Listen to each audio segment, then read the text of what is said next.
Hey guys, thanks for joining me today. My name is Guy Britton and I'm a mix engineer and a producer. In today's video, I'm going to be sharing 3 simple tips to help you improve the sound of your vocal mixes.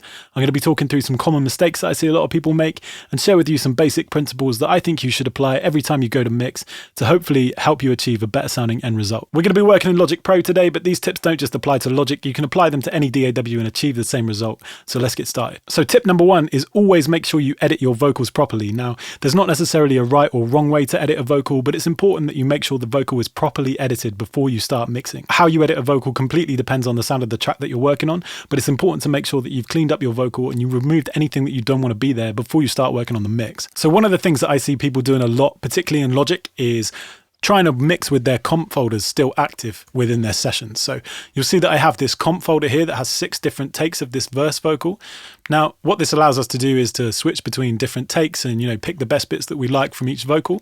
But what it doesn't allow us to do is have much control over the editing. For example, I can't really drag left and right with this. I can't apply any fades. All I can do is just, switch between the comps. So the first thing that we want to go ahead and do is make sure that we've flattened all of these comps. So if you go into the folder here, you can click on the number and then just click flatten, or you can hit Alt-Shift-U in Logic and that will flatten the comp.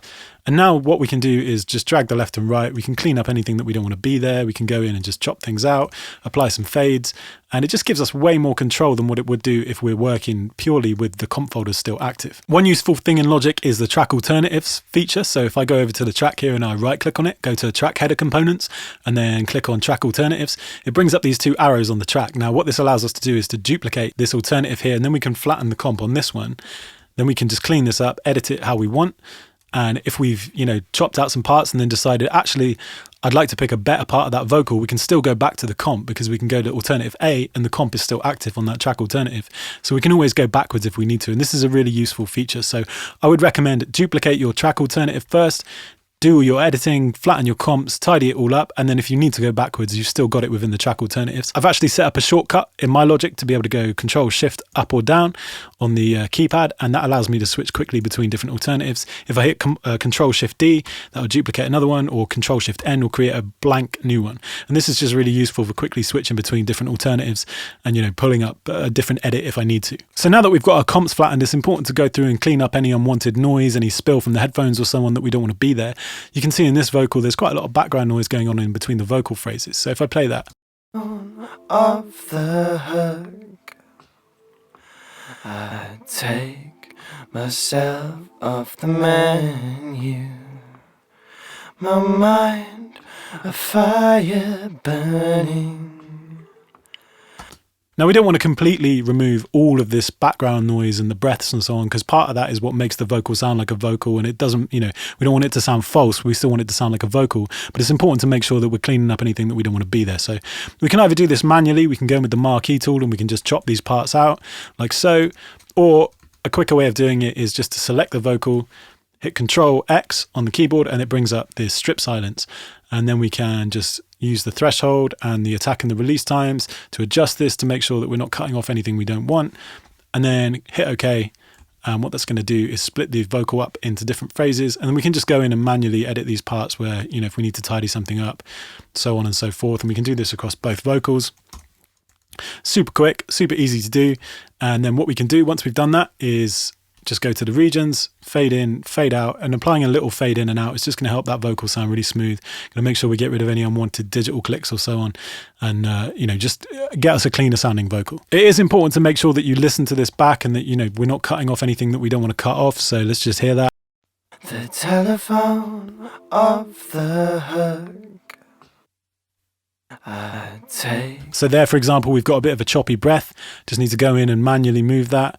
And there's a bit of a timing issue here too, which we can always adjust if we just split that and move that over and just do this manually. I take myself off the menu. My mind. Again, a little bit of a choppy breath. something we'd go in and edit. I'm not going to spend too long going through all these edits, but you get the idea. And this is something that we can't do if we're using comps. You know, it needs to be flattened audio for us to actually go in and edit it in that kind of way. So that's a really important thing to make sure you do. Tip number 2 is always mix within the context of the mix. By that I mean it's easy to get stuck in solo mode where, you know, you're going to get solo up a vocal and start applying loads of EQ and so on and thinking, oh, that sounds really great. I've carved out all of these frequencies that are really jumping out to me, and you know, I've high passed it and I've added some reverb and I've compressed it and it sounds really great in solo, and then you drop it back into the mix and it just doesn't work. It either sounds too thin, it sounds too bright, the reverb doesn't work with the track. And this is such a common thing that I see in amongst sort of young, inexperienced engineers who've not really trained themselves to be able to listen to a vocal within the context of a mix. And, you know, this doesn't just apply to vocals. This is particularly true for a lot of things like drums, where you can spend ages shaping a kick drum and it sounds really fat, and then you drop it into the mix and it just sounds wrong.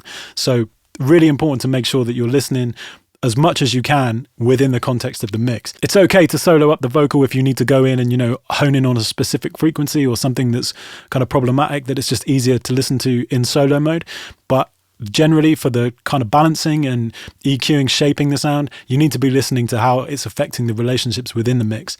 So yeah, don't get stuck in solo mode. So tip number 3 is plugin order. Now, a bit like editing, there's not necessarily a right or wrong way to order the plugins within your session, but it's important to know that the order of your plugins is going to make a huge difference to the way that the end result sounds. Now, a lot of people ask whether you should compress before you EQ or EQ before you compress, and the truth is that there's not really a right or wrong way to do that.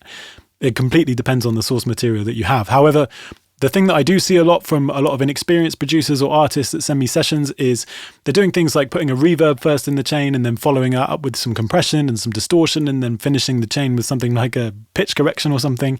And maybe there's a situation where that sounds great, but I would bet that 99% of the time that's going to sound really bad, and there's a reason for that. So if I go ahead and put a reverb at the beginning of the chain, for example, just pull up Valhalla Vintage Verb here, and then I follow that up with a compressor, the problem with doing things this way is even if you're blending that reverb in and using sort of 30-40% of it, and then feeding it into the compressor is still affecting the reverb, and the reverb is still affecting the compressor. So all that's going to do is this decay that we've got here is going to be completely squashed by the compressor. It's just going to sound like one long decay. It's going to lose any real depth or dimension, and any artifacts that are in the reverb are going to be brought up by the compression.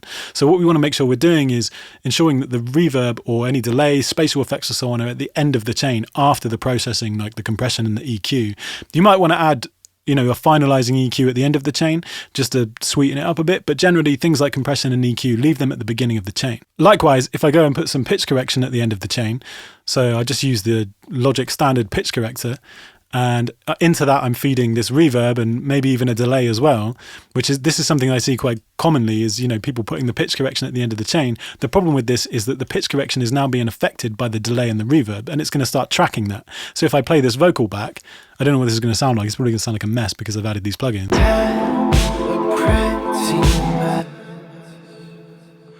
And my chemical all askew. You can see that the pitch correction is tracking that reverb decay tail and trying to tune that reverb decay as well.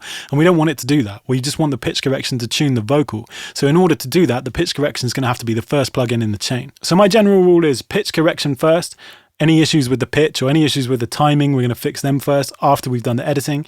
Then we're going to use the EQ to correct any frequency issues, anything that's kind of resonant or, you know, just any frequencies that don't need to be there. Then we're going to run that into a compressor and we're going to compress any dynamic issues that are jumping out. If the volume's jumping up in certain places, do a bit of subtle compression and clean that up. And then we can start shaping the tone using maybe some extra compression, some EQ, some saturation or whatever it takes to get the vocal to have some flavor and sit in the right place in the mix. And then lastly is when you start adding your spatial effects and things like modulation, reverb, make sure that if you're not using them on a send, which I would recommend you are, if you're going to use them as an insert on the track like this down here, that's absolutely fine, but make sure that they're last in the chain, or else it's just going to become a mess. Things are going to be really difficult to deal with, and it's just going to be problematic later down the line. And, you know, sometimes it's cool to break the rules and have the plugins in a bit of a wild order, and, you know, that's absolutely fine, but it's important to make sure you take time to understand how the order of the plugins is affecting your mix. So that's my 3 simple tips. Hopefully that was useful, and hopefully you can take some of this away and apply it to your own mixes. Let me know if you have any questions or any tips of your own, and if you like this video, please give it a thumbs up, leave a comment below and subscribe,